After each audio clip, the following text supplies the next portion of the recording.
V detskom tábore trávia aj celé leto. Kedysi tam chodili ako školáci, teraz sú z nich oddieloví vedúci. Bez táborového života si vraj leto už nedokážu predstaviť.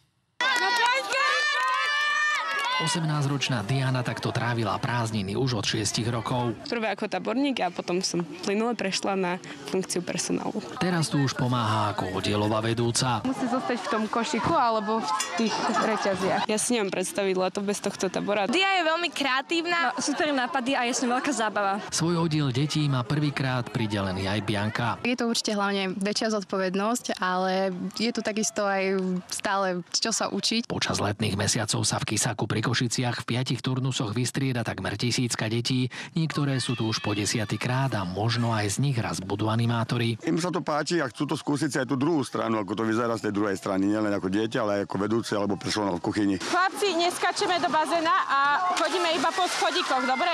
Ako brigádnici si tu privyrobia, no hlavne si odnesú plno zážitkov a kamarátstiev.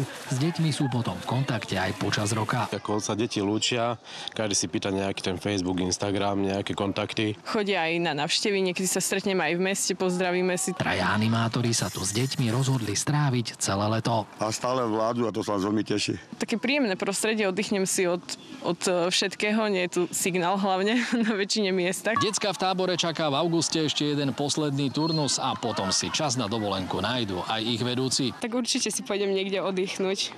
Treba zmeniť prostredie, podľa mňa po tomto lete určite áno. Z Kisaku Martin Jedinák, televízia Markíza.